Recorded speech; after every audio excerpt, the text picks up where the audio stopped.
बोली वृंदावन बिहारी लाल की जय, सदगुरुदेव भगवान की जय।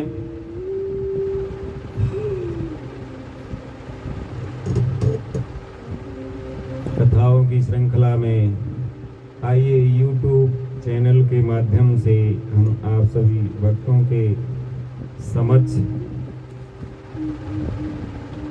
श्रीमद् भागवत की कथा रखते हैं, जिसमें हमारा प्रयास जो पोथी में लिखा हुआ है वो आप सभी भक्तों को श्रवण कराएं। इसलिए उसमें हम अन्यत्र की कोई भी कथा उसमें नहीं डाल रहे, ना ही उसको समझा रहे हैं। सीधा सीधा जो पोथी में लिखा हुआ है वो सभी आप सभी भक्तों के बीच में रख रहे हैं।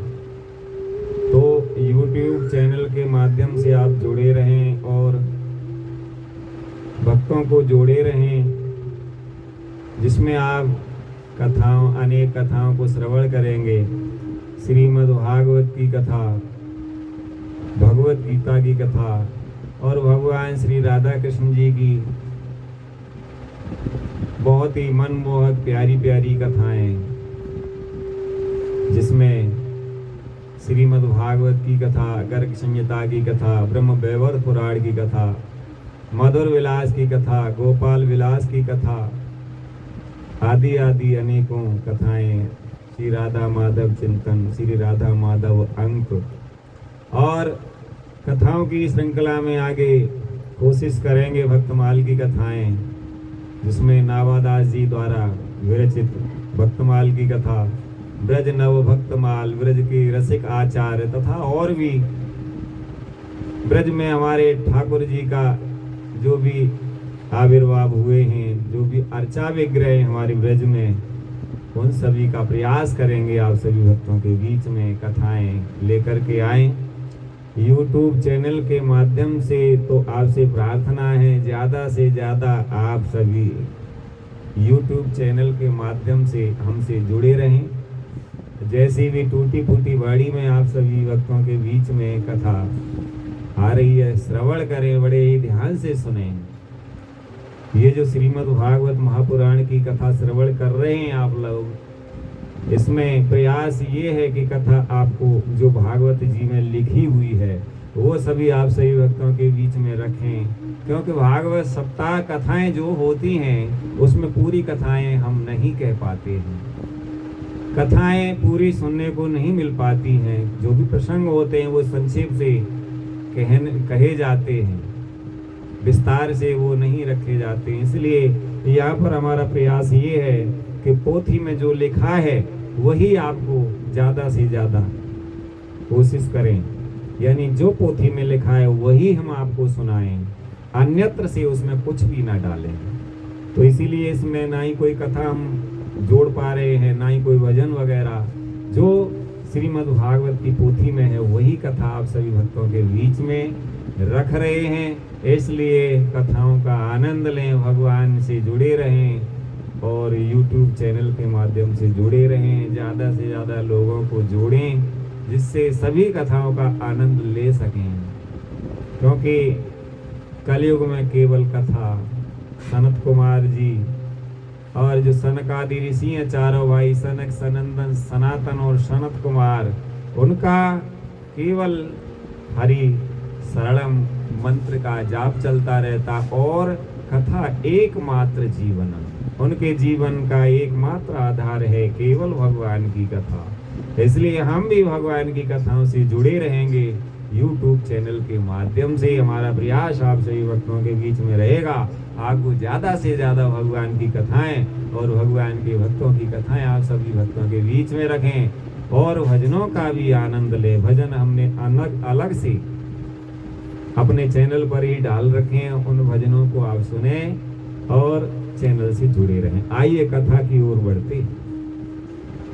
गुरुर्ब्रह्मा गुरुर्विष्णु गुरुर्देवो महेश्वरः, गुरुर् साक्षात् परब्रह्म तस्मै श्री गुरुवे नमः। त्वमेव माता च पिता त्वमेव बन्धुश्च सखा त्वमेव विद्या द्रविणं त्वमेव सर्वं मम देव।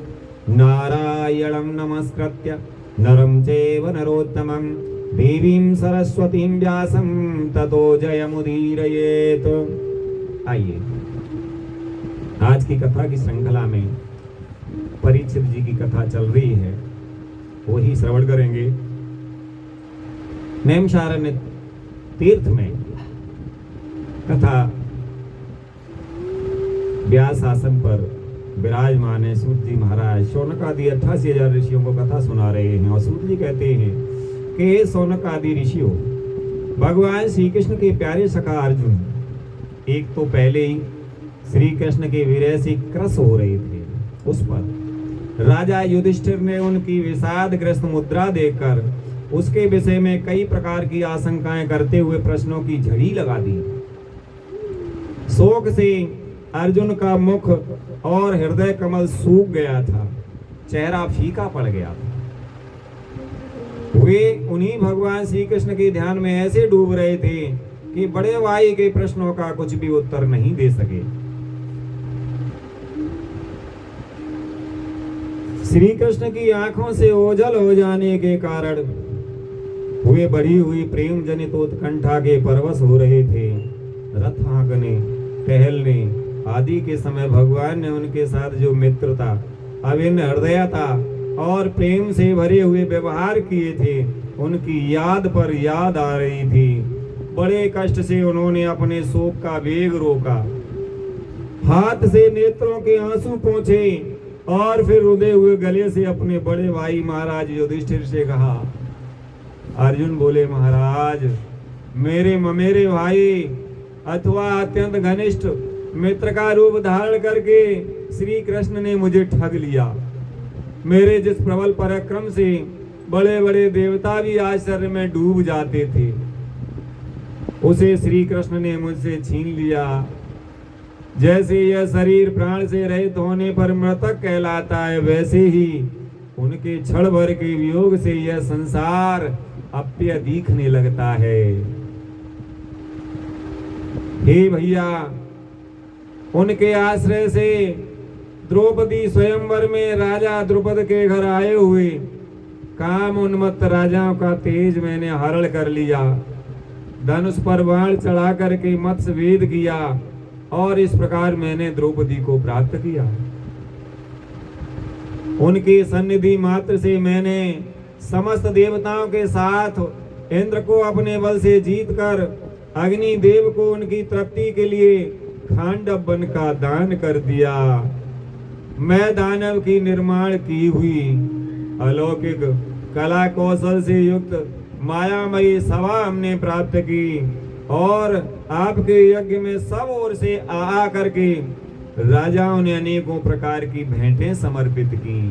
ये सब उन कृष्ण की ही कृपा से हुआ। 10,000 हाथियों की शक्ति और बल से संपन्न आपके इन छोटे भाई भीमसेन ने उन्हीं की शक्ति से राजाओं के सिर पर पैर रखने वाले अभिमानी जरासंध का वध किया था। तदनंतर उन्हीं भगवान ने उन बहुत से राजाओं को मुक्त किया जिनको जरासंध ने महाभैरव यज्ञ में बलि चढ़ाने के लिए बंदी बना रखा था। उन सब राजाओं ने आपके यज्ञ में अनेकों प्रकार के उपहार दिए थे। अर्जुन कहते हैं, भैया महारानी द्रौपदी राजसूय यज्ञ के महान अभिषेक से पवित्र हुए। अपने उन सुंदर केशों को जिन्हें दुष्टों ने भरी सभा में छूने का साहस किया था, बिखेर कर तथा आंखों में आंसू भरकर जब श्री कृष्ण के चरणों में गिर पड़ी, तब उन्होंने उसके सामने उसके उस घोर अपमान का बदला लेने की प्रतिज्ञा करके उन धूर्तों की स्त्रियों की ऐसी दशा कर दी कि वे विधवा हो गईं और उन्हें अपने केस अपने हाथों खोल देने पड़े। और भैया वनवास के समय हमारे वैरी दुर्योधन के षड्यंत्र से 10,000 शिष्यों को साथ बैठाकर भोजन करने वाले महर्षि दुर्वासा ने हमें दुस्तर संकट में डाल दिया था।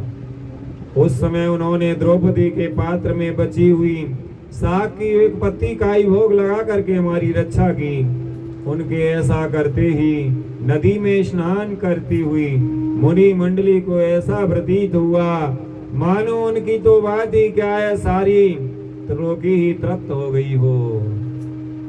और हे भैया, उनके प्रताप से मैंने युद्ध में पार्वती सहित भगवान शंकर को आश्चर्य में डाल दिया तथा उन्होंने मुझको अपना पाशुपत नामक अस्त्र दिया। साथ ही दूसरे लोकपालों ने भी प्रसन्न होकर अपने अपने अस्त्र मुझे दिए। और तो क्या, उनकी कृपा से मैं इसी शरीर से स्वर्ग में गया और देवराज इंद्र की सभा में उनके बराबर आदि आसन पर बैठने का सम्मान मैंने प्राप्त किया। उनके आग्रह से जब मैं स्वर्ग में ही कुछ दिनों रह गया तब इंद्र के साथ समस्त देवताओं ने मेरी इन्हीं गांडीव धारण करने वाली भुजाओं का निवात कवच आदि दैत्यों को मारने के लिए आश्रय लिया। और हे महाराज, यह सब जिनकी महती कृपा का फल था, उन्हीं पुरुषोत्तम भगवान श्री कृष्ण ने मुझे आज ठग लिया।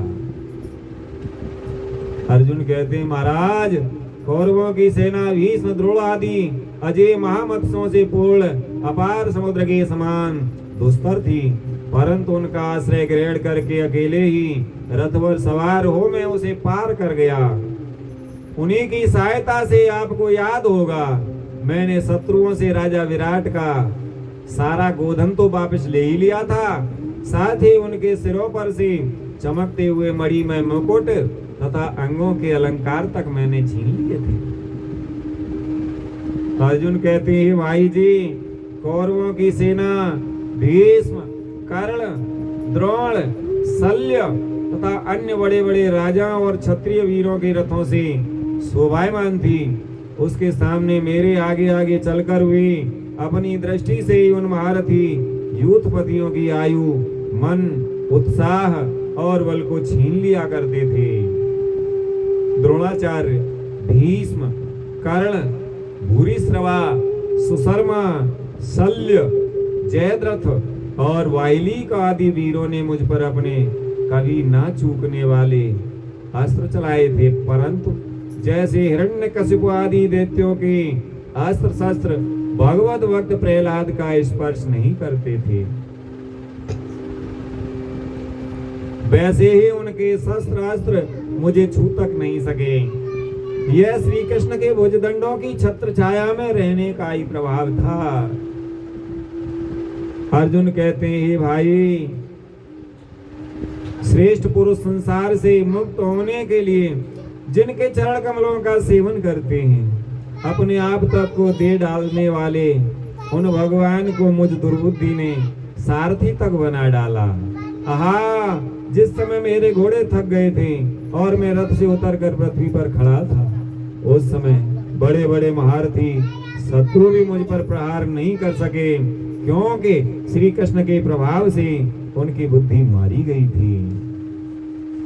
अर्जुन कहते हैं, महाराज, माधव के उन्मुक्त और मधुर मुस्कान से युक्त विनोद भरे एवं हृदय स्पर्शी वचन और उनका मुझे पार्थ, अर्जुन, सखा, कुरुनंदन आदि कहकर पुकारना मुझे याद आने पर मेरे हृदय में उथल पुथल मचा देते हैं। और हे भैया, सोने, बैठने, टहलने और अपने संबंध में बड़ी बड़ी बातें करने तथा भोजन आदि करने में हम प्राय एक साथ रहा करते थे। किसी किसी दिन में व्यंग से कह उठता था, हे मित्र, अरे तुम तो बड़े सत्यवादी हो। उस समय भी वे महापुरुष अपनी महानुभावता के कारण जैसे मित्र अपने मित्र का और पिता अपने पुत्र का अपराध सह लेता है, उसी प्रकार मुझ दुर्बुद्धि के अपराधों को वो सह लिया करते थे। अर्जुन कहते हैं, महाराज, जो मेरे सखा प्रिय मित्र नहीं मेरे हृदय ही थे, उन्हीं पुरुषोत्तम भगवान से मैं रहित हो गया हूँ। भगवान की पत्नियों को द्वारका से अपने साथ ला रहा था, परंतु मार्ग में दुष्ट गोपों ने मुझे एक अबला की भांति हरा दिया और मैं उनकी रक्षा नहीं कर सका। वही मेरा गांडीव धनुष है, वही बाण है, वही रथ है, वही घोड़े हैं और वही मैं रथी अर्जुन हूँ। जिसके सामने बड़े बड़े राजा लोग सिर झुकाया करते थे, श्री कृष्ण के बिना ये सब एक ही क्षण में नहीं के समान सार शून्य हो गए। ठीक उसी तरह जैसे भस्म में डाली हुई आहुति, कपट भरी सेवा और ऊसर में बोया हुआ बीज व्यर्थ जाता है। अर्जुन कहते हैं, राजन, आपने द्वारकावासी अपने जिन स्वर्ग संबंधियों की बात पूछी है, वे ब्राह्मणों के शापवश मोहग्रस्त हो गए और बारूणी मदिरा के पान से मदोन्मत्त होकर अपरिचितों की भांति आपस में ही एक दूसरे से भिड़ गए और घूंसों से मारपीट करके सब के सब नष्ट हो गए। केवल उनमें से केवल 4-5 ही बचे हैं। वास्तव में यह सर्वशक्तिमान भगवान की ही लीला है कि संसार के प्राणी परस्पर एक दूसरे का पालन पोषण भी करते हैं और एक दूसरे को मार भी डालते हैं। अर्जुन कहते हैं, राजन, जिस प्रकार जलचरों में बड़े जंतु छोटों को, बलवान दुर्बलों को एवं बड़े और बलवान भी परस्पर एक दूसरे को खा जाते हैं, उसी प्रकार अतिशय बली और बड़े यदुवंशियों के द्वारा भगवान ने दूसरे राजाओं का संहार कराया। तत्पश्चात यदुवंशियों के द्वारा ही एक से दूसरे यदुवंशी का नाश करा के पूर्ण रूप से पृथ्वी का भार उतार दिया। भगवान श्री कृष्ण ने मुझे जो शिक्षाएं दी थी, वे देश काल और प्रयोजन के अनुरूप तथा हृदय के ताप को शांत करने वाली थी। स्मरण आते हुए हमारे चित्त का हरण कर लेती हैं। सूत जी कहते हैं, सोनक आदि ऋषि इस प्रकार प्रगाढ़ प्रेम से भगवान श्री कृष्ण के चरण कमलों का चिंतन करते करते अर्जुन की चित्त वृत्ति अत्यंत निर्मल और प्रशांत हो गई। उनकी प्रेममयी भक्ति भगवान श्री कृष्ण के चरण कमलों की आर्निश चिंतन से अत्यंत बढ़ गई। भक्ति के वेग ने उनके हृदय को मत कर उनमें से सारे विकारों को बाहर निकाल दिया। उन्हें युद्ध के प्रारंभ में भगवान के द्वारा उपदेश किया हुआ गीता ज्ञान पुनः स्मरण हो आया, जिसकी काल के व्यवधान और कर्मों के विस्तार के कारण प्रमादवश कुछ दिनों के लिए विस्मृति हो गई थी। ब्रह्म ज्ञान की प्राप्ति से माया का आवरण भंग होकर गुणातीत अवस्था प्राप्त हो गई। द्वैत का संशय निवृत्त हो गया, सूक्ष्म शरीर भंग हुआ, वे शोक एवं जन्म मृत्यु के चक्र से सर्वथा मुक्त हो गए। भगवान के स्वधाम गमन और यदुवंश के संहार का वृतांत सुनकर निश्चलमती युधिष्ठिर ने स्वर्ग आरोहण का निश्चय किया। कुंती ने भी अर्जुन के मुख से यदुवंशियों का नाश और भगवान के स्वधाम गमन की बात सुनकर अनन्य भक्ति से अपने हृदय को भगवान श्री कृष्ण में लगा दिया और सदा के लिए इस जन्म मृत्यु रूप संसार से अपना मुख मोड़ लिया और भगवान को प्राप्त हो गई। भगवान श्री कृष्ण ने लोक दृष्टि से जिस यादव शरीर से पृथ्वी का भार उतारा था, उसका वैसे ही परित्याग कर दिया जैसे कोई कांटे से कांटा निकाल करके फिर दोनों को फेंक देता है। भगवान की दृष्टि में दोनों ही समान थे। जैसे वे नट के समान मत्स्य आदि रूप धारण करते हैं और फिर उनका त्याग कर देते हैं, वैसे उन्होंने जिस यादव शरीर से पृथ्वी का भार दूर किया था उसे त्याग भी दिया। जिनकी मधुर लीलाएं श्रवण करने योग्य हैं, उन भगवान श्री कृष्ण ने जब अपने मनुष्य के से शरीर से इस पृथ्वी का परित्याग कर दिया, उसी दिन विचारहीन लोगों की अधर्म में फंसाने वाला कलयुग आधम का महाराज युधिष्ठिर से कलयुग का फैलना छिपा नहीं रहा। उन्होंने देखा देश में, नगर में, घरों में और प्राणियों में लोभ, असत्य, छल, हिंसा आदि अधर्मों की बढ़ती हो गई है। तब उन्होंने महाप्रस्थान का निश्चय किया। राजा युधिष्ठिर ने अपने विनयी पौत्र परीक्षित को, जो गुणों में उन्हीं के समान थे, समुद्र से घिरी हुई पृथ्वी के सम्राट पद पर हस्तिनापुर में अभिषिक्त किया और युधिष्ठिर ने मथुरा में सूर सेनाधिपति के रूप में अनिरुद्ध के पुत्र वज्र का अभिषेक किया। इसके बाद समर्थ युधिष्ठिर ने प्राजापत्य यज्ञ करके आहवनी आदि यज्ञियों को अपने में लीन कर दिया, अर्थात गृहस्थ आश्रम के धर्म से मुक्त होकर के उन्होंने संन्यास ग्रहण किया। युधिष्ठिर ने अपने सब वस्त्र आभूषण आदि वहीं छोड़ दिए एवं ममता और अहंकार से रहित होकर समस्त बंधन काट डाले। उन्होंने दृढ़ भावना से वाणी को मन में, मन को प्राण में, प्राण को अपान में और अपान को उसकी क्रिया के साथ मृत्यु में तथा मृत्यु को पंचभूतमय शरीर में लीन कर लिया। इस प्रकार शरीर को मृत्यु रूप अनुभव करके उन्होंने उसे त्रिगुण में मिला दिया। त्रिगुण को मूल प्रकृति में, सर्व कारण रूपा प्रकृति को आत्मा में और आत्मा को अविनाशी ब्रह्म में विलीन कर दिया। उन्हें यह अनुभव होने लगा कि यह संपूर्ण दृश्य प्रपंच ब्रह्म स्वरूप है। इसके पश्चात उन्होंने शरीर पर चीर वस्त्र धारण कर लिया, अन्न जल का त्याग कर दिया, मौन ले लिया और केस खोल करके बिखेर लिए। वे अपने रूप को ऐसा दिखाने लगे जैसे कोई जड़, उन्मत्त या पिशाच हो। फिर वे बिना किसी की बाट देखे तथा बहरे की तरह बिना किसी की बात सुने घर से निकल पड़े। हृदय में उस परम ब्रह्म का ध्यान करते हुए जिसको प्राप्त करके फिर लौटना नहीं होता, उन्होंने उत्तर दिशा की यात्रा की, जिस ओर पहले पहले महात्मा जन जा चुके हैं। भीमसेन, अर्जुन आदि युधिष्ठिर के छोटे भाइयों ने भी देखा कि अब पृथ्वी में सभी लोगों को अधर्म के सहायक कलयुग ने प्रभावित कर डाला है। इसलिए वे भी श्री कृष्ण चरणों की प्राप्ति का दृढ़ निश्चय करके अपने बड़े भाई के पीछे पीछे चल पड़े। उन्होंने जीवन के सभी लाभ भलीभांति प्राप्त कर लिए। इसीलिए यह निश्चय करके कि भगवान श्री कृष्ण के चरण कमल ही हमारे परम पुरुषार्थ है, उन्होंने उन्हें हृदय में धारण कर लिया। पांडवों के हृदय में भगवान श्री कृष्ण के चरण कमलों के ध्यान से भक्ति भाव उमड़ आया। उनकी बुद्धि सर्वथा शुद्ध होकर भगवान श्री कृष्ण के उस सर्वोत्कृष्ट स्वरूप में अनन्य भाव से स्थिर हो गई, जिसमें निष्पाप पुरुष ही स्थिर हो पाते हैं। फलतः उन्होंने अपने विशुद्ध अंतःकरण से शुद्ध वह गति प्राप्त की जो विषय आसक्त दुष्ट मनुष्यों को कभी प्राप्त नहीं हो सकती। संयमी एवं श्री कृष्ण के प्रेम आवेश में मुक्त भगवान में विदुर जी ने भी अपने शरीर को प्रभास क्षेत्र में त्याग दिया। उस समय उन्हें लेने के लिए आए हुए पितरों के साथ हुए अपने लोक यमलोक को चले गए। द्रौपदी ने देखा कि अब पांडव लोग निरपेक्ष हो गए हैं, तब वे अनन्य प्रेम से भगवान श्री कृष्ण का ही चिंतन करके उन्हें प्राप्त हो गई, भगवान को प्राप्त हो गई। भगवान के प्यारे भक्त पांडवों के महाप्रयाण की इस परम पवित्र और मंगलमयी कथा को जो पुरुष श्रद्धा से सुनता है वह निश्चय ही भगवान की भक्ति और मोक्ष प्राप्त करता है।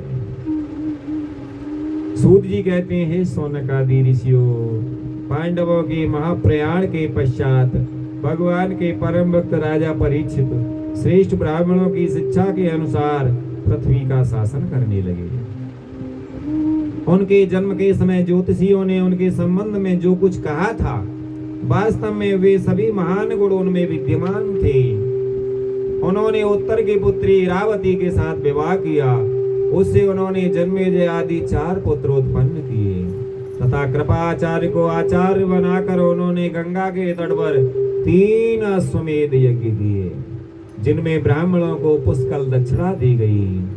उन यज्ञों में देवताओं ने प्रत्यक्ष रूप से प्रकट होकर अपना भाग ग्रहण किया था। एक बार दिग्विजय करते समय उन्होंने देखा कि शूद्र के रूप में कलयुग राजा का वेश धारण करके एक गाय और बैल के जोड़े को ठोकरों से मार रहा है। तब उन्होंने उसे बलपूर्वक पकड़कर दंड दिया।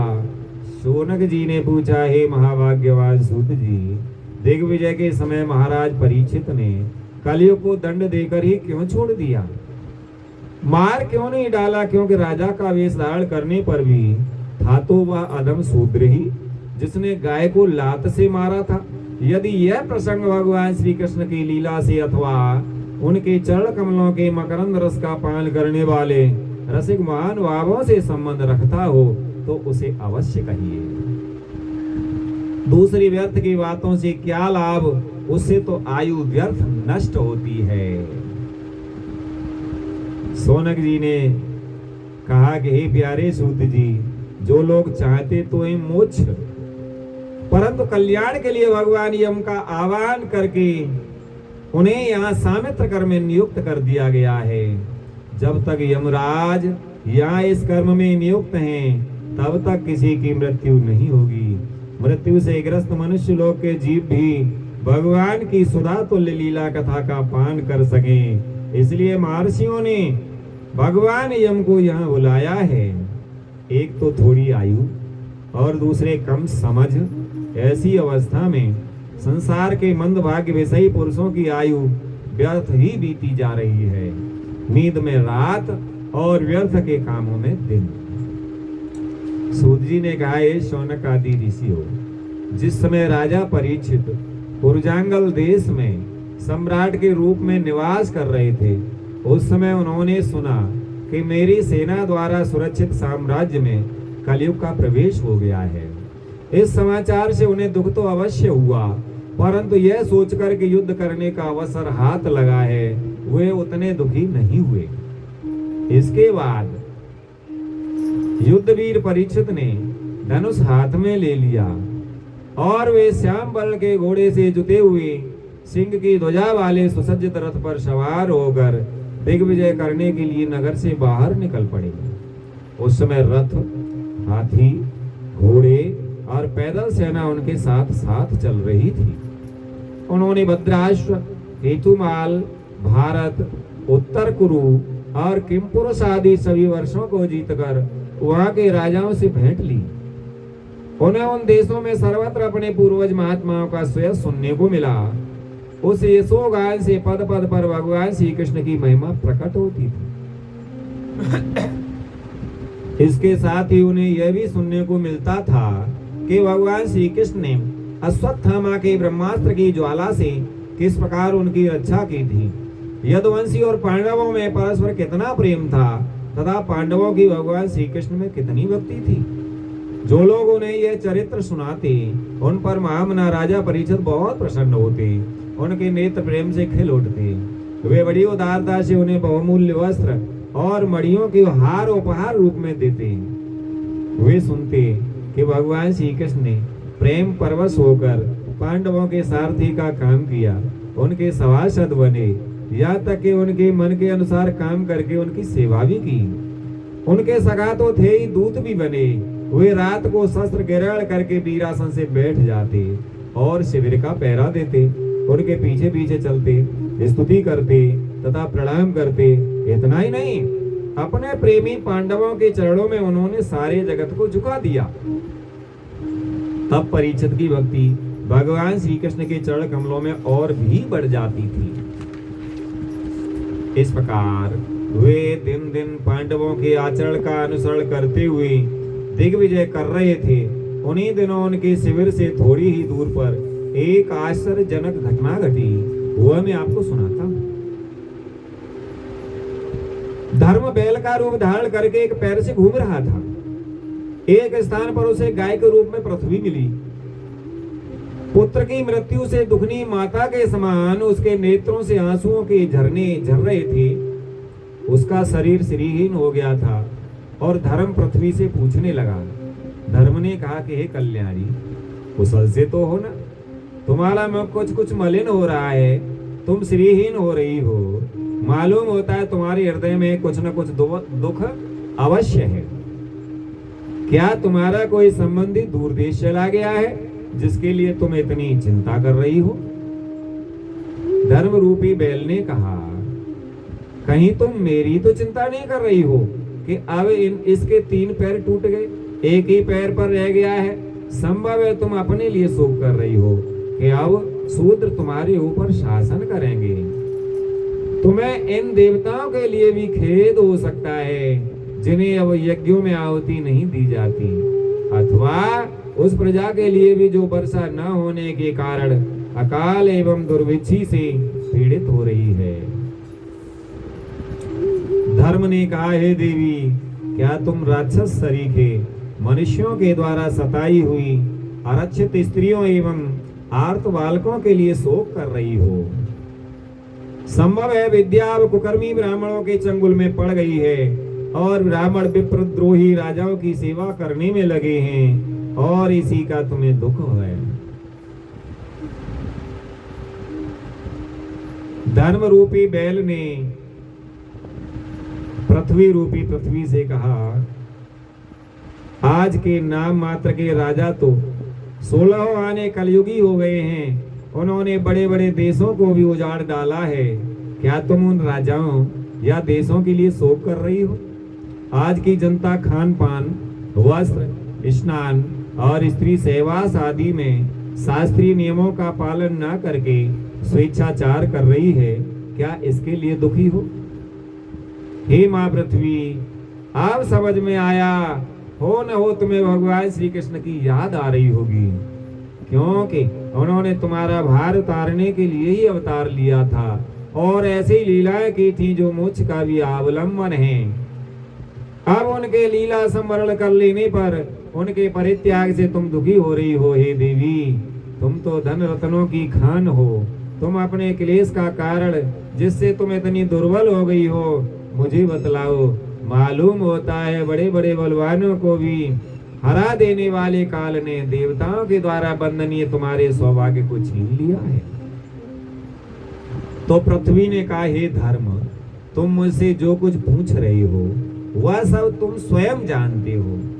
जिन भगवान के सहारे तुम सारे संसार को सुख पहुंचाने वाले अपने चारों चरणों से युक्त थे, जिनमें सत्य, पवित्रता, दया, क्षमा, त्याग, संतोष, सरलता, सम, दम, तप, समता, तितिक्षा, उपरति, शास्त्र विचार, ज्ञान, वैराग्य, ऐश्वर्य, वीरता, तेज, बल, स्मृति, स्वतंत्रता, कौशल, कांति, धैर्य, कोमलता, निर्भीकता, विनय, शील, साहस, उत्साह, बल, सौभाग्य, गंभीरता, स्थिरता, आस्तिकता, कीर्ति, गौरव और निरअहंकारता, ये 39 अप्राकृत गुण तथा महत्वाकांक्षी पुरुषों के द्वारा वांछनीय शरणागत वत्सलता आदि और भी बहुत सी महान गुण उनकी सेवा करने के लिए नित्य निरंतर निवास करते हैं। एक क्षण के लिए भी उनसे अलग नहीं होते।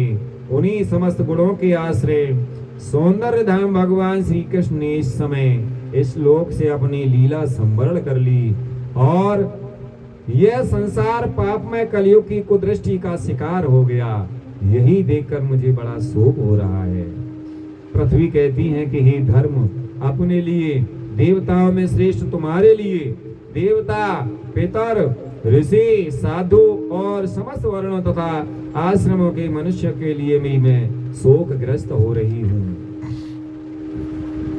जिनका कृपा कटाक्ष प्राप्त करने के लिए ब्रह्मा आदि देवता भगवान के शरणागत होकर बहुत दिनों तक तपस्या करते रहे, वही लक्ष्मी जी अपने निवास स्थान कमल वन का परित्याग करके बड़े प्रेम से जिनके चरण कमलों की सुलभ छत्र छाया का सेवन करती हैं, उन्हीं भगवान के कमल, वज्र, अंकुश, ध्वजा आदि चिन्हों से युक्त श्री चरणों से विभूषित होने के कारण मुझे महान वैभव प्राप्त हुआ था और मेरी तीनों लोकों से बढ़कर शोभा हुई थी, परंतु मेरे सौभाग्य का अंत हो गया। भगवान ने मुझ अभागिनी को छोड़ दिया। मालूम होता है मुझे अपने सौभाग्य पर गर्व हो गया था, इसलिए उन्होंने मुझे यह दंड दिया है। तुम अपने 3 चरणों के कम हो जाने से मन ही मन कुड़ रहे थे। अतः अपने पुरुषार्थ से तुम्हें अपने ही अंदर उन्हें सब अंगों से पूर्ण एवं स्वस्थ कर देने के लिए वे अत्यंत रमणीय श्याम सुंदर विग्रह से यदुवंश में प्रकट हुए और मेरे बड़े भारी भार को जो असुरवंशी राजाओं की सैकड़ों छोड़ियों के रूप में था नष्ट कर डाला, क्योंकि वे परम स्वतंत्र थे। जिन्होंने अपनी प्रेम भरी चितवन, मनोहर मुस्कान और मीठी मीठी बातों से सत्यभामा आदि मदमयी मानिनियों के मान के साथ धीरज को भी छीन लिया था और जिनके चरण कमलों के स्पर्श से मैं निरंतर आनंद से पुलकित रहती थी, उन पुरुषोत्तम भगवान श्री कृष्ण का विरह भला कौन सह सकती है। धर्म और पृथ्वी इस प्रकार आपस में बातचीत कर ही रहे थे कि उसी समय राजर्षि परीक्षित पूर्व वाहिनी सरस्वती के तट पर आ पहुंचे। सूत जी कहते हैं, सौनकादि ऋषियों वहां पहुंचकर राजा परीक्षित ने देखा कि एक राजवेशधारी शूद्र हाथ में डंडा लिए हुए है और गाय बैल के एक जोड़े को इस तरह पीटता जा रहा है जैसे उनका कोई स्वामी ही ना हो। वह कमल तंतु के समान श्वेत रंग का बैल एक पैर से खड़ा कांप रहा था तथा शूद्र के ताड़ना से पीड़ित और भयभीत होकर मूत्र त्याग कर रहा था। धर्मोपयोगी दूध घी आदि अवश्य पदार्थों को देने वाली वह गाय भी बार बार शूद्र के पैरों की ठोकरें खाकर अत्यंत दीन हो रही थी। एक तो वह स्वयं ही दुबली पतली थी, दूसरे उसका बछड़ा भी उसके पास नहीं था। उसे भूख लगी हुई थी और उसकी आंखों से आंसू बहते जा रहे थे। स्वर्ण जटित रथ पर चढ़े हुए राजा परीक्षित ने अपना धनुष चढ़ाकर मेघ के समान गंभीर वाणी से उसको ललकारा, अरे तू कौन है जो बलवान होकर भी मेरे राज्य के इन दुर्बल प्राणियों को बलपूर्वक मार रहा है। तूने नटकी भांति वेश तो राजा का सा बना रखा है, परंतु कर्म से तू शूद्र जान पड़ता है। हमारे दादा अर्जुन के साथ भगवान श्री कृष्ण के परम धाम पधार जाने पर इस प्रकार निर्जन स्थान में निरपराधों पर प्रहार करने वाला तू अपराधी है, अतः वध के योग्य है। और उन्होंने धर्म से पूछा, राजा परीक्षित ने धर्म से पूछा, कमल नाल के समान आपका श्वेत वर्ण है, यानी सफेद रंग के हैं। 3 पैर ना होने पर भी आप एक ही पैर से चलते फिरते हैं, यह देखकर मुझे बड़ा कष्ट हो रहा है। बताइए, आप क्या बैल के रूप में कोई देवता हैं? अभी यह भूमंडल पूर्ववंशी नरपतियों के बाहुबल से सुरक्षित है। इसमें आपके सिवा और किसी भी प्राणों की आंखों से शोक के आंसू बहते हुए मैंने नहीं देखे। राजा परीक्षित कहने लगे, हे धेनु पुत्र, अब शोक ना करें, इस सूत्र से निर्भय हो जाए। हे गौ माता, मैं दुष्टों को दंड देने वाला हूँ, अब आप रोए नहीं, आपका कल्याण हो। हे देवी, जिस राजा के राज्य में दुष्टों के उपद्रव से सारी प्रजा त्रस्त रहती है, उस मतवाले राजा की कीर्ति, आयु, ऐश्वर्य और परलोक नष्ट हो जाते हैं। राजाओं का परम धर्म यही है कि वे दुखियों का दुख दूर करें। यह महादुष्ट और प्राणियों को पीड़ित करने वाला है, अतः मैं अभी से मार डालूंगा। हे सुरभि नंदन, आप तो 4 पैर वाले जीव हैं, आपके 3 पैर किसने काट डाले? श्री कृष्ण के अनुयायी राजाओं के राज्य में कभी कोई भी आपकी तरह दुखी ना हो। राजा परीक्षित कहने लगे, हे वृषभ, आपका कल्याण हो। बताइए, आप जैसे निरपराध साधुओं का अंग भंग करके किस दुष्ट ने पांडवों की कीर्ति में कलंक लगाया है? जो किसी निरपराध प्राणी को सताता है, उसे चाहे वह कहीं भी रहे, मेरा भय अवश्य होगा। दुष्टों का दमन करने से साधुओं का कल्याण ही होता है। जो उद्दंड व्यक्ति निरपराध प्राणियों को दुख देता है, वह चाहे साक्षात देवता ही क्यों न हो, मैं उसकी बाजूबंद से विभूषित भुजा को काट डालूंगा। बिना आपत्ति काल के मर्यादा का उल्लंघन करने वालों को शास्त्र अनुसार दंड देते हुए अपने धर्म में स्थित लोगों का पालन करना राजाओं का परम धर्म है। धर्म ने कहा कि राजन, आप महाराज पांडु के वंशज हैं, आपका इस प्रकार दुखियों को आश्वासन देना आपके योग्य ही है, क्योंकि आपके पूर्वजों के श्रेष्ठ गुणों ने भगवान श्री कृष्ण को उनका सारथी और दूत आदि बना दिया था। हे नरेंद्र, शास्त्रों के विभिन्न वचनों से मोहित होने के कारण हम उस पुरुष को नहीं जानते जिससे क्लेशों के कारण उत्पन्न होते हैं। जो लोग किसी भी प्रकार के द्वैत को स्वीकार नहीं करते, वे अपने आप को ही अपने दुख का कारण बतलाते हैं। कोई प्रारब्ध को कारण बतलाते हैं, तो कोई कर्म को, कुछ लोग स्वभाव को, तो कुछ लोग ईश्वर को दुख का कारण मानते हैं। किन्हीं किन्हीं का ऐसा भी निश्चय है कि दुख का कारण न तो तर्क के द्वारा जाना जा सकता है और न वाणी के द्वारा बतलाया जा सकता है। हे राजर्षि, अब इनमें कौन सा ठीक मत है, यह आप अपनी बुद्धि से ही विचार लीजिए। परीक्षित ने कहा, धर्म का तत्व जानने वाले हे वृषभ देव, आप धर्म का उपदेश कर रहे हैं, अवश्य ही आप वृषभ के रूप में स्वयं धर्म हैं। आपने अपने को दुख देने वाले का नाम इसलिए नहीं बतलाया है कि अधर्म करने वाले को जो नरक आदि प्राप्त होते हैं वे ही चुगली करने वाले को भी मिलते हैं, अथवा यही सिद्धांत निश्चित है कि प्राणियों के मन और वाणी से परमेश्वर की माया के स्वरूप का निरूपण नहीं किया जा सकता। हे धर्मदेव, सत्य युग में आपके 4 चरण थे, तप, पवित्रता, दया और सत्य। इस समय अधर्म के अंश गर्व, आसक्ति और मद से 3 चरण नष्ट हो चुके हैं। अब आपका 4था चरण केवल सत्य ही बच रहा है, उसी के बल पर आप जी रहे हैं। असत्य से पुष्ट हुआ यह अधर्म रूप कलयुग उसे भी ग्रास कर लेना चाहता है। ये गौ माता साक्षात पृथ्वी है। भगवान ने इनका भारी बोझ उतार दिया था और ये उनके राशि राशि सौंदर्य बिखेरने वाले चरण चिन्हों से सर्वत्र उत्सवमयी हो गई थी। अब ये उनसे बिछुड़ गई हैं। वे साध्वी अभागिनी के समान नेत्रों में जल भरकर ये चिंता कर रही हैं कि अब राजा का स्वांग बनाकर ब्राह्मण द्रोही शूद्र मुझे भोगेंगे। महारथी परीक्षित ने इस प्रकार धर्म और पृथ्वी को सांत्वना दी।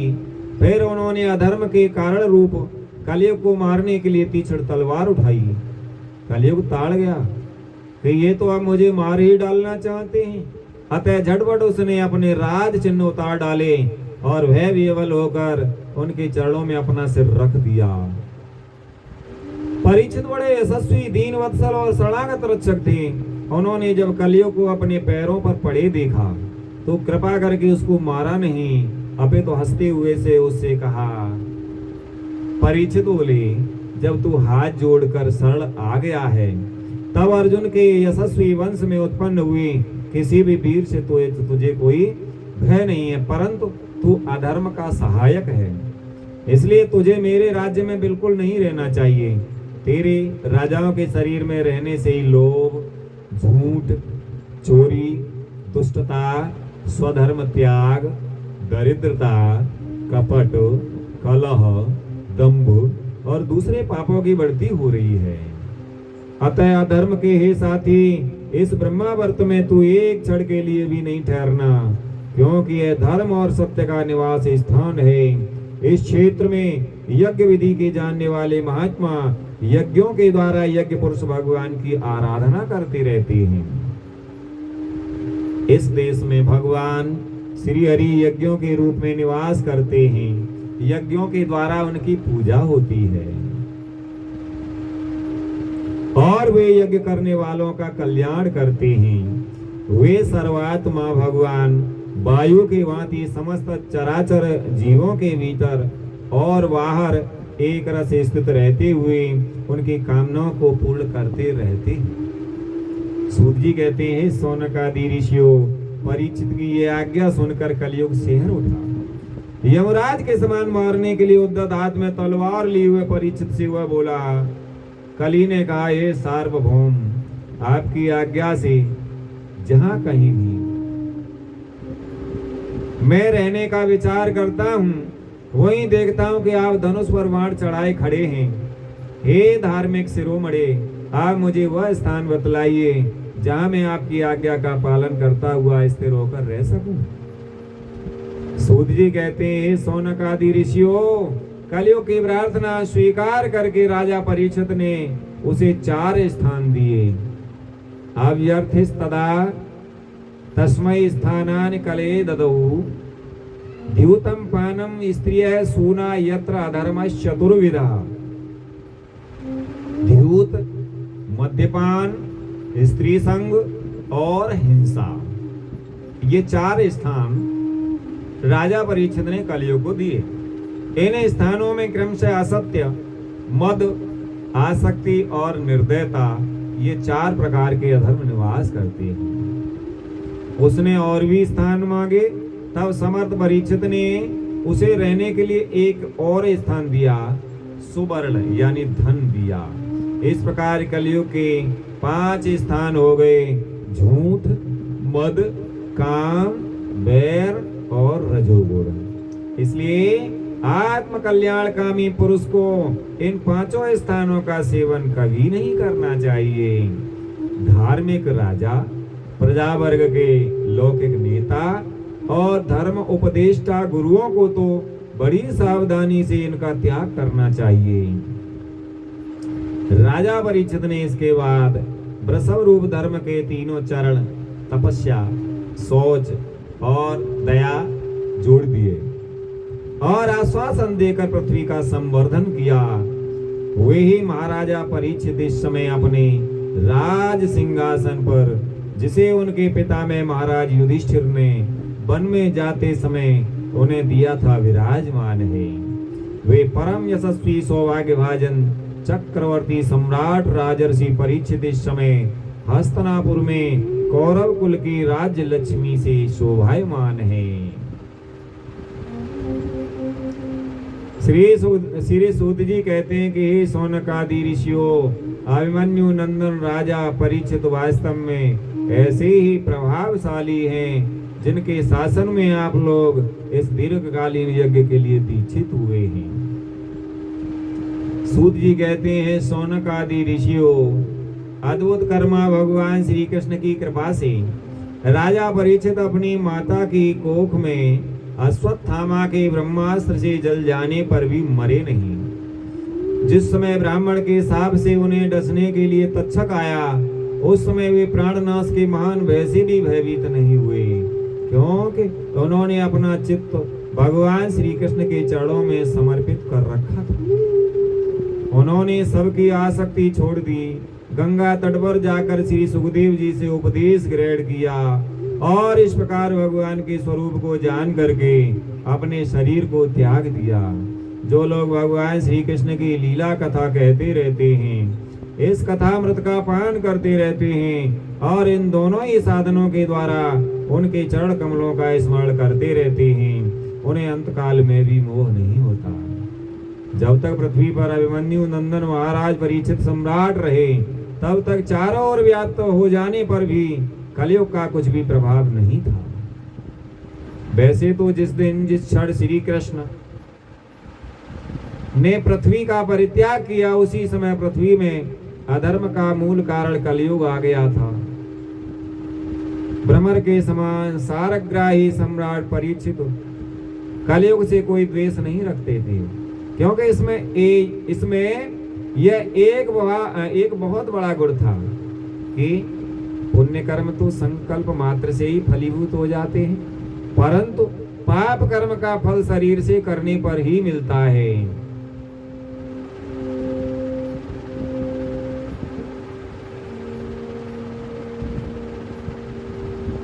यानी भौरा जिस प्रकार से पुष्पों से रस ग्रहण करता है, इसी प्रकार भ्रमर के समान सारग्राही सम्राट परीक्षित ने कलयुग से कोई द्वेष नहीं रखा, क्योंकि कलयुग में एक महान गुण है कि कलयुग में पाप कर्म का फल शरीर से भोगने पर मिलता है, मगर पुण्य कर्म का फल पुण्य कर्म का संकल्प मात्र से ही मिल जाता है।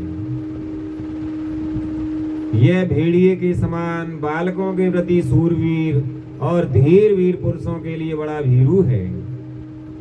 यह प्रमादी मनुष्यों को अपने बस में करने के लिए ही सदा सावधान रहता है। सूर्य कहते हैं, शौनकादि ऋषियों, आप लोगों को मैंने भगवान की कथा से युक्त राजा परीक्षित का पवित्र चरित्र सुनाया। आप लोगों ने यही पूछा था। भगवान श्री कृष्ण कीर्तन करने योग बहुत सी लीलाएं करते हैं, इसलिए उनके गुण और लीलाओं से संबंध रखने वाली जितनी भी कथाएं हैं, कल्याणकामी पुरुषों को उन सब का सेवन करना चाहिए।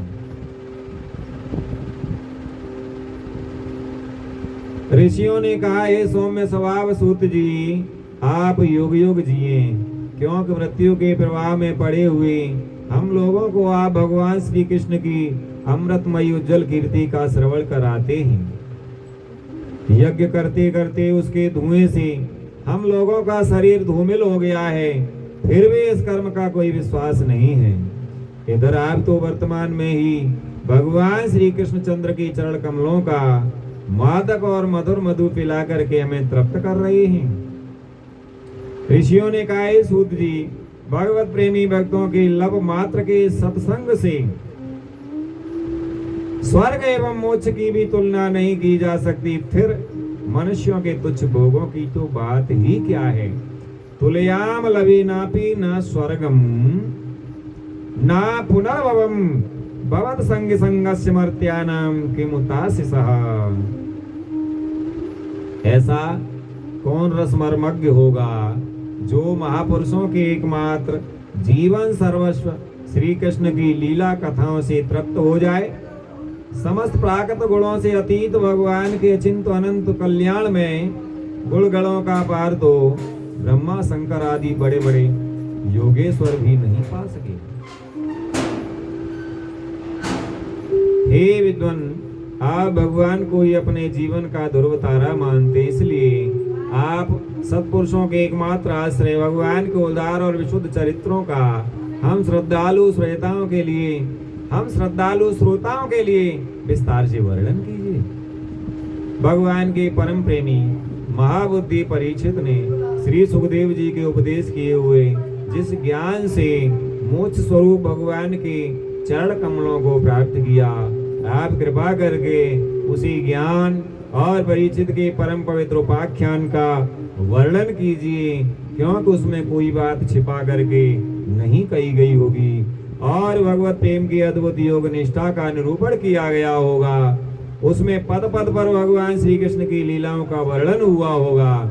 भगवान के प्यारे भक्तों को वैसा प्रसंग सुनने में बड़ा रस मिलता है। सूत जी कहते हैं, अहो वयम जन्म व्रतो अध्यास्म वृद्धान वृत्यापि विलोम जाताः दोषकुल्य माधिम विदनोति शीघ्रम मत्मानमभिधान योगः। अहो, विलोम जाति में उत्पन्न होने पर भी महात्माओं की सेवा करने के कारण आज हमारा जन्म सफल हो गया, क्योंकि महापुरुषों के साथ बातचीत करने मात्र से ही नीच कुल में जन्म होने की मनोव्यथा शीघ्र ही मिट जाती है।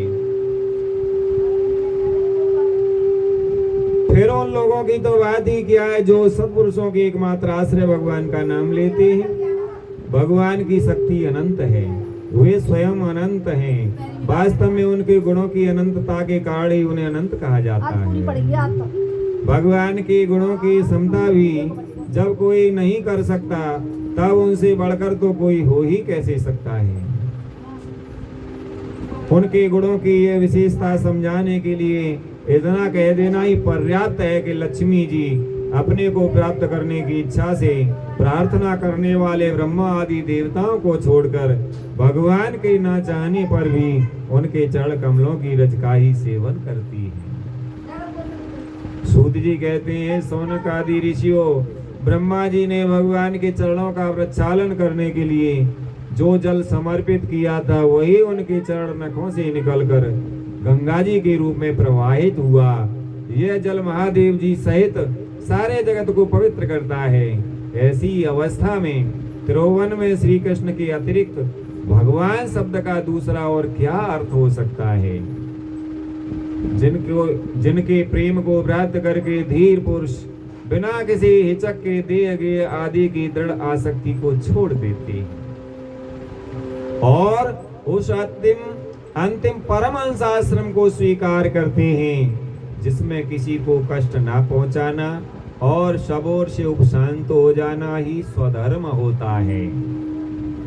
सूर्य के समान प्रकाशमान ही महात्माओं, आप लोगों ने मुझसे जो कुछ पूछा है वह मैं अपनी समझ के अनुसार सुनाता हूँ। जैसे पक्षी अपनी शक्ति के अनुसार आकाश में उड़ते हैं, वैसे विद्वान लोग भी अपनी अपनी बुद्धि के अनुसार ही श्री कृष्ण की लीला का वर्णन करते हैं। एकदा धनुरुद्यम विचरण मृगयाम बने मृगानुगतः शांत क्षुदितस्त्रचुतो वृषम्। एक दिन राजा परीक्षित धनुष लेकर वन में शिकार खेलने गए हुए थे।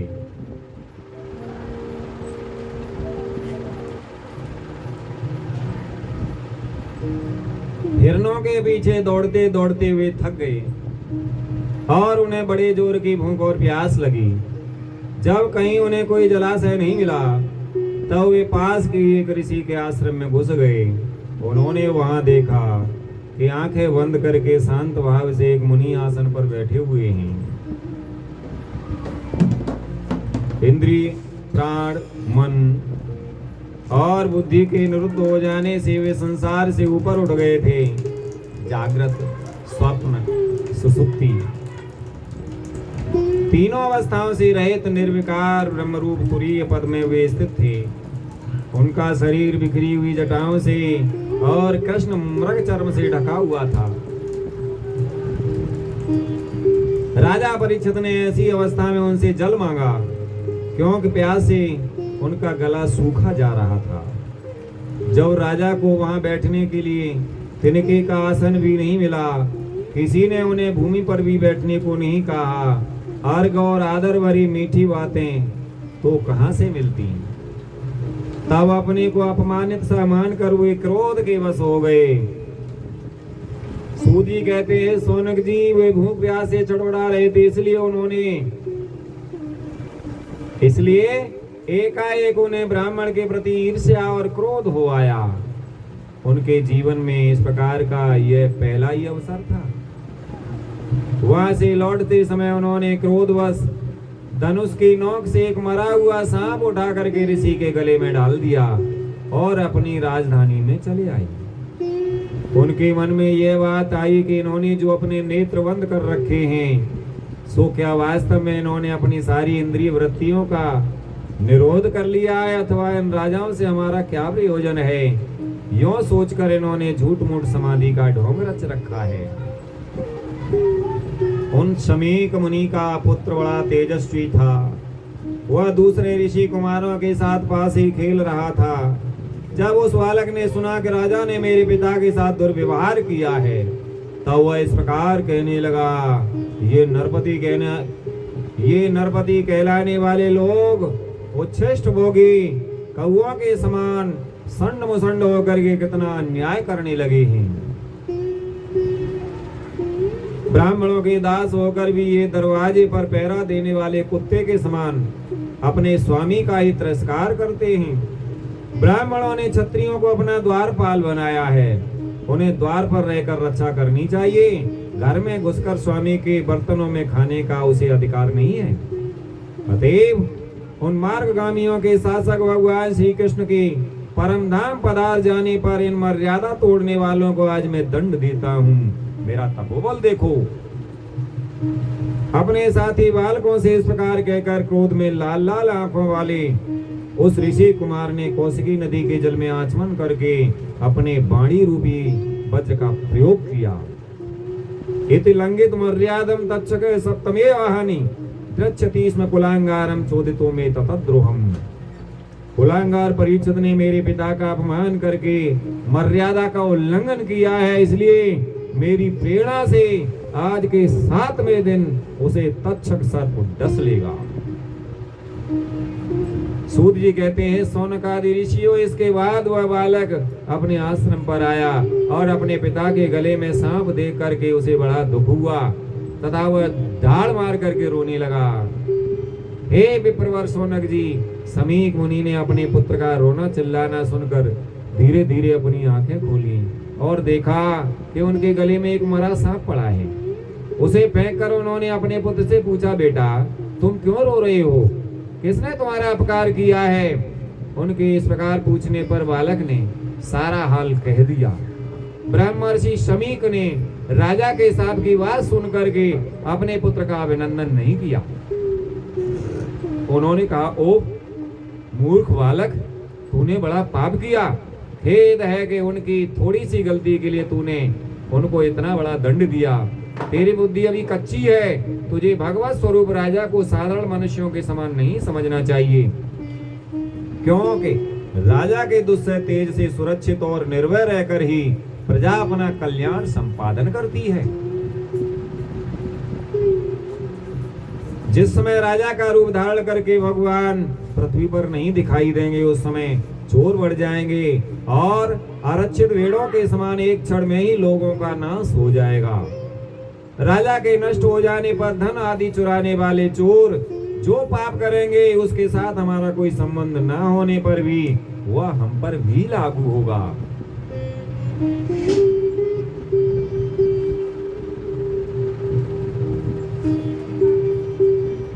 क्योंकि राजा के न रहने पर लुटेरे बढ़ जाते हैं और वे आपस में मारपीट गाली गलौज करते हैं, साथ ही पशु स्त्री और धन संपत्ति भी लूट लेते हैं। उस समय मनुष्यों का वर्ण आश्रम आचार युक्त वैदिक उस समय मनुष्यों का वर्ण आश्रम आचार युक्त वैदिक आर्य धर्म लुप्त हो जाता है। अर्थ, लोभ और काम वासना के विवश होकर लोग कुत्तों और बंदरों के समान वर्ण संकर हो जाते हैं। सम्राट परीक्षित तो बड़े ही यशस्वी और धर्म धुरंधर हैं। उन्होंने बहुत से अश्वमेध यज्ञ किए हैं और वे भगवान के परम प्यारे भक्त हैं। वे ही राजर्षि भूख प्यास से व्याकुल होकर हमारे आश्रम पर आए थे। वे सांप के योग कदापि नहीं थे। इस नाश समझ बालक ने हमारे निष्पाप सेवक राजा का अपराध किया है। सर्वात्मा भगवान कृपा करके इसे क्षमा करें। सर्वात्मा भगवान कृपा करके इसे क्षमा करें। अपापेषु स्वव्रतेषु बालेन पक्व बुद्धिना पापम कृतम तद भगवान सर्वात्मा क्षन्तुमर्हति। भगवान के भक्तों में भी बदला लेने की शक्ति होती है, परंतु वे दूसरों के द्वारा किए हुए अपमान, धोखेबाजी, गाली गलौज, आक्षेप और मारपीट का कोई बदला नहीं लेते। महामुनि समीप को पुत्र के अपराध पर बड़ा पश्चाताप हुआ। राजा परीक्षित ने जो उनका अपमान किया था, उस पर तो उन्होंने ध्यान ही नहीं दिया। महात्माओं का स्वभाव ही ऐसा होता है कि जगत में जब दूसरे लोग उन्हें सुख दुख आदि द्वंद्वों में डाल देते हैं, तभी वे प्राय हर्षित या व्यथित नहीं होते, क्योंकि आत्मा का स्वरूप तो गुणों से सर्वथा परे है। सूत जी कहते हैं, हे शौनक आदि ऋषियों, राजधानी में पहुंचने पर राजा परीक्षित को अपने उस निंदनीय कर्म के लिए बड़ा पश्चाताप हुआ। वे अत्यंत उदास हो गए और सोचने लगे, मैंने निरपराध एवं अपना तेज छिपाए हुए ब्राह्मण के साथ अनार्य पुरुषों के समान बड़ा नीच व्यवहार किया। यह बड़े खेद की बात है। अवश्य ही उन महात्मा के अपमान के फलस्वरूप शीघ्र से शीघ्र मुझ पर कोई घोर विपत्ति आवेगी। मैं भी ऐसा ही चाहता हूँ, क्योंकि उससे मेरे पाप का प्रायश्चित हो जाएगा और फिर कभी मैं ऐसा काम करने का दुस्साहस नहीं करूंगा। परीक्षित जी कहने लगे, ब्राह्मणों की क्रोधाग्नि आज ही मेरे राज्य, सेना और भरे पूरे खजाने को जला करके खाक कर दे, जिससे फिर कभी मुझ दुष्ट की ब्राह्मण, देवता और गौओं के प्रति ऐसी पाप बुद्धि ना हो। वे इस प्रकार चिंता कर ही रहे थे कि उन्हें मालूम हुआ ऋषि कुमार के साप से तक्षक मुझे डसेगा। उन्हें वह धधकती हुई आग के समान तक्षक का डसना बहुत भला मालूम हुआ। उन्होंने सोचा कि बहुत दिनों से मैं संसार में आसक्त हो रहा था, अब मुझे शीघ्र वैराग्य होने का कारण प्राप्त हो गया। वे इस लोक और परलोक के भोगों को तो पहले से ही तुच्छ और त्याज्य समझते थे। अब उनका स्वरूप तय त्याग करके भगवान श्री कृष्ण के चरण कमलों की सेवा को ही सर्वोपरि मानकर आमरण अनशन व्रत लेकर के गंगा तट पर बैठ गए। गंगा जी का जल भगवान श्री कृष्ण के चरण कमलों का वह पराग लेकर प्रभावित होता है, जो श्रीमती तुलसी की गंध से मिश्रित है। यही कारण है कि वे लोकपालों के सहित ऊपर नीचे के समस्त लोकों को पवित्र करती हैं। कौन ऐसा मरणासन पुरुष होगा जो उसका सेवन ना करेगा। सूत जी कहते हैं, शौनकादि ऋषियों, इस प्रकार गंगा जी के तट पर आमरण अनशन का निश्चय करके उन्होंने समस्त आसक्तियों का परित्याग कर दिया और वे मुनियों का व्रत स्वीकार करके अनन्य भाव से श्री कृष्ण के चरण कमलों का ध्यान करने लगे। उस समय त्रिलोकी को पवित्र करने वाले बड़े बड़े महानुभाव ऋषि मुनि अपने शिष्यों के साथ वहां पधारे।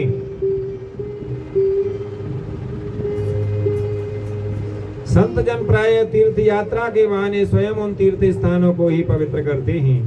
उस समय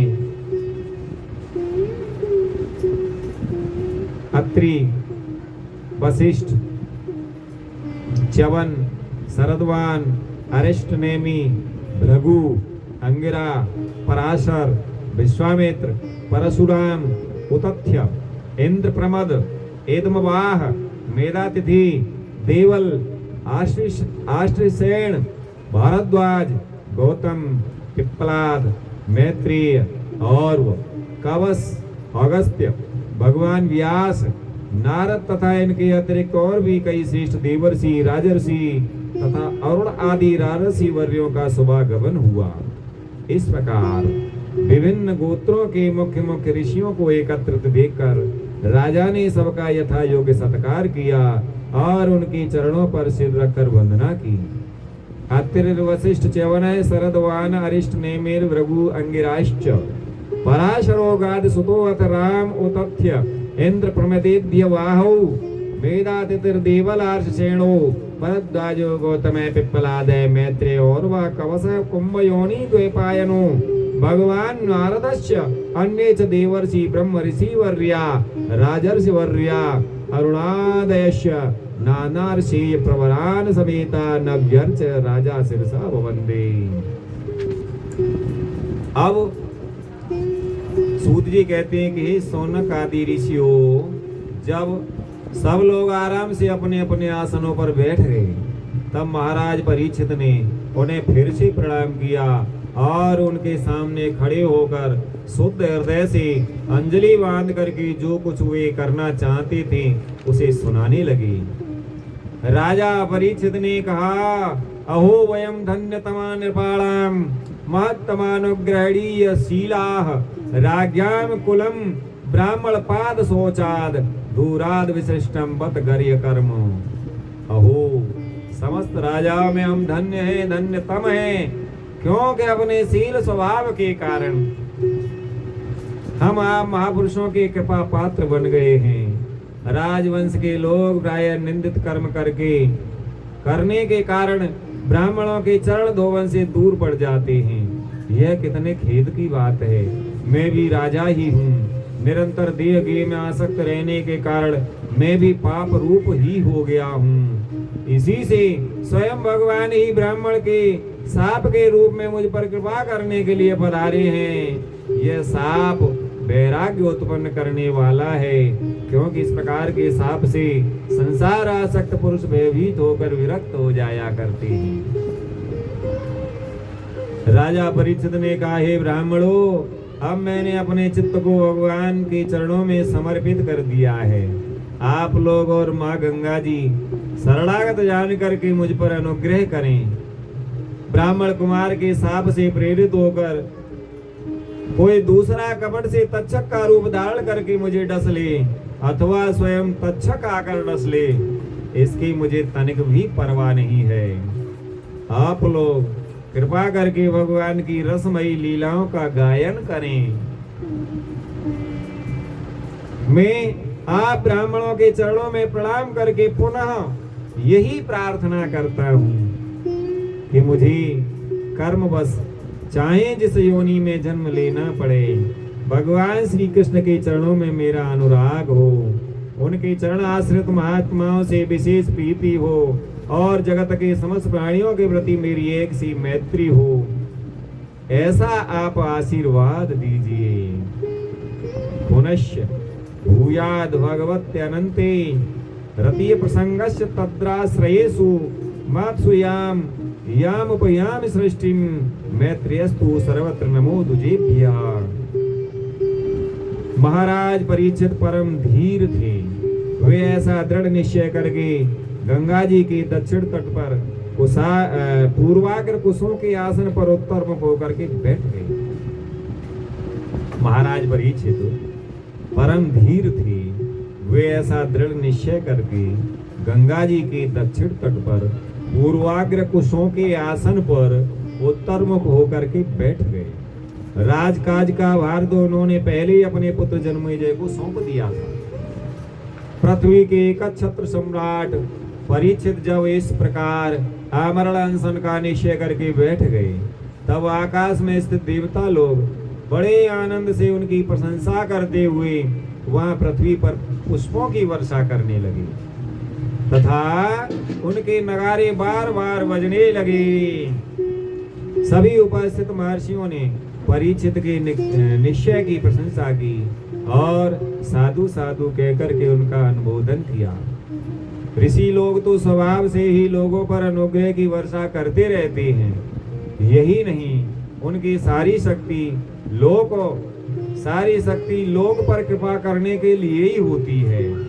उन लोगों ने भगवान श्री कृष्ण के गुणों से प्रभावित परीक्षित के प्रति उनके अनुरूप वचन कहे।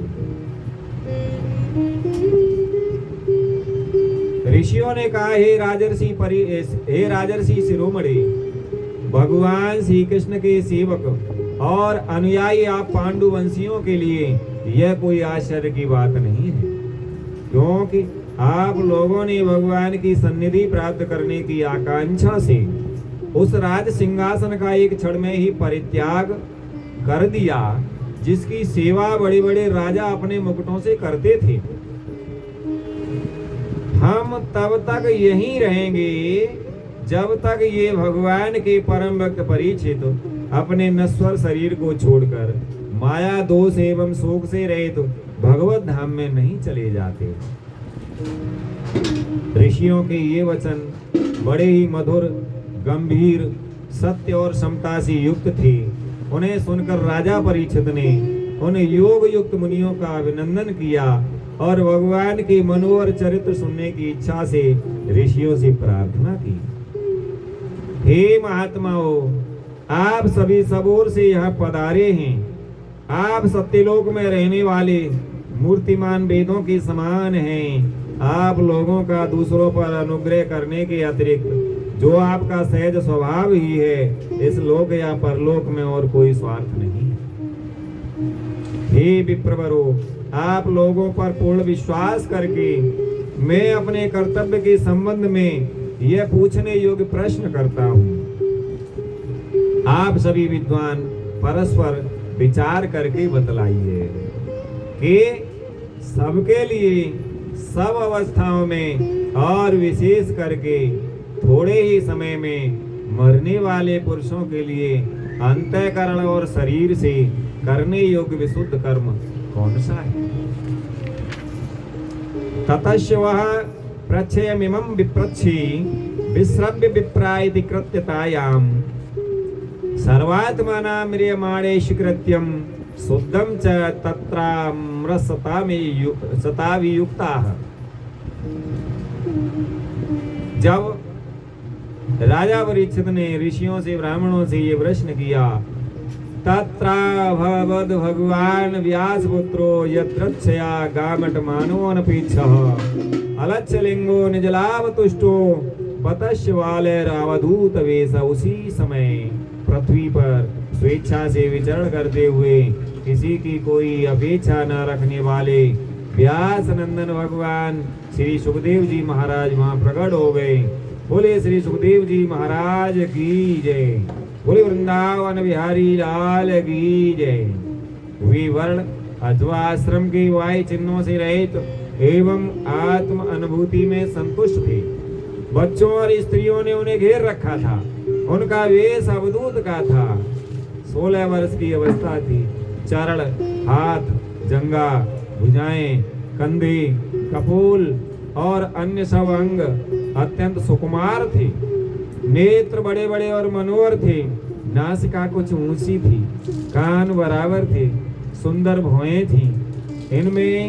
इनसे मुख बड़ा ही शोभायमान हो रहा था। गला तो मानो सुंदर शंख ही था। हंसली ढकी हुई, छाती चौड़ी और उभरी हुई, नाभि भंवर के समान गहरी तथा उदर बड़ा ही सुंदर त्रिवली से युक्त था। लंबी लंबी भुजाएं थीं, मुख पर घुंघराले बाल बिखरे हुए थे। इस दिगंबर वेश में वे श्रेष्ठ देवता के समान तेजस्वी जान पड़ते थे। श्याम रंग था, चित्त को चुराने वाली भरी जवानी थी। वे शरीर की छटा और मधुर मुस्कान से स्त्रियों को सदा ही मनोहर जान पड़ती थी। यद्यपि उन्होंने अपने तेज को छिपा रखा था, फिर भी उनके लक्षण जानने वाले मुनियों ने उन्हें पहचान लिया और वे सब के सब अपने अपने आसन छोड़कर उनके सम्मान के लिए उठ खड़े हुए। राजा परीक्षित ने अतिथि रूप से पधारे हुए श्री सुखदेव जी को सिर झुकाकर प्रणाम किया और उनकी पूजा की। उनके स्वरूप को न जानने वाले बच्चे और स्त्रियां उनकी यह महिमा देखकर वहां से लौट गए। सबके द्वारा सम्मानित होकर श्री सुखदेव जी श्रेष्ठ आसन पर विराजमान हुए। ग्रह, नक्षत्र और तारों से घिरे हुए चंद्रमा के समान ब्रह्मर्षि, देवर्षि और राजर्षियों के समूह से आवृत श्री सुखदेव जी अत्यंत शोभायमान हुए। वास्तव में वे महात्माओं के भी आदरणीय थी। जब प्रखर बुद्धि श्री सुखदेव जी शांत भाव से बैठ गए, तब भगवान के परम भक्त परीक्षित ने उनके समीप आकर और चरणों पर सिर रखकर प्रणाम किया। फिर खड़े होकर हाथ जोड़कर नमस्कार किया। उसके पश्चात बड़ी मधुर वाणी से उनसे यह पूछा। परीक्षित ने कहा, हे ब्रह्म स्वरूप भगवान, आज हम बड़भागी हुए, क्योंकि अपराधी क्षत्रिय होने पर भी हमें संत समागम का अधिकारी समझा गया। आज कृपा पूर्वक अतिथि रूप से पधार कर आपने हमें तीर्थ के तुल्य पवित्र बना दिया। आप जैसे महात्माओं के स्मरण मात्र से ही गृहस्थों के घर तत्काल पवित्र हो जाते हैं। फिर दर्शन, स्पर्श, पाद प्रक्षालन और आसन दान आदि का अवसर मिलने पर तो कहना ही क्या है। परीक्षित ने कहा, ये महायोगिन, जैसे भगवान विष्णु के सामने दैत्य लोग नहीं ठहरते, वैसे ही आपकी सन्निधि से बड़े बड़े पाप भी तुरंत नष्ट हो जाते हैं। अवश्य पांडवों के स्वर्ग भगवान श्री कृष्ण मुझ पर अत्यंत प्रसन्न हैं। उन्होंने अपने फुफेरे भाइयों की प्रसन्नता के लिए उन्हीं के कुल में उत्पन्न हुए मेरे साथ भी अपनेपन का व्यवहार किया है। भगवान श्री कृष्ण की कृपा नहीं होती तो आप सरीखे एकांत वनवासी अव्यक्त गति परम सिद्ध पुरुष स्वयं पधार कर इस मृत्यु के समय हम जैसे प्राकृत मनुष्यों को क्यों दर्शन देते। अतः पृच्छामि संसिद्धिं योगिनां परमं गुरुं पुरुषस्येह यत कार्यं म्रियमाणस्य सर्वथा। परीक्षित जी ने कहा, आप योगियों के परम गुरु हैं, इसलिए मैं आपसे परम सिद्धि के स्वरूप और साधन के संबंध में प्रश्न कर रहा हूँ। जो पुरुष सर्वथा मरणासन्न है, उसको क्या करना चाहिए। यत् श्रोतव्यमथो जप्यम यत् कर्तव्यम द्रव्य प्रभो स्मर्तव्यम भजनीयम वा विरोही अथवा विपर्ययम। हे भगवान, साथ ही ये भी बतलाइए कि मनुष्य मात्र को क्या करना चाहिए। वे किसका श्रवण करें, किसका जप करें, किसका स्मरण करें और किसका भजन करें तथा किसका त्याग करें। हे भगवत स्वरूप मुनिवर, आपका दर्शन अत्यंत दुर्लभ है, क्योंकि जितनी देर एक गाय दूही जाती है गृहस्थों के घर पर, उतनी देर भी तो आप नहीं ठहरते। सूत जी कहते हैं कि हे शौनक आदि ऋषियों, जब राजा ने बड़ी ही मधुर वाणी में इस प्रकार संभाषण एवं प्रश्न किए, तब समस्त धर्मों के मर्मज्ञ व्यास नंदन भगवान श्री सुखदेव जी उनका उत्तर देने लगे। आइए, ये था श्रीमद् भागवत महापुराण का हिंदी रूपांतर। इससे आगे की कथा हम कल श्रवण करेंगे। जय जय श्री राधे, जय श्री कृष्ण। बोले वृंदावन बिहारी लाल की जय, सद्गुरुदेव भगवान की जय। श्री कृष्ण गोविंद हरे मुरारे, हे नाथ नारायण वासुदेवा। श्री कृष्ण गोविंद हरे मुरारे, हे नाथ नारायण वासुदेवा।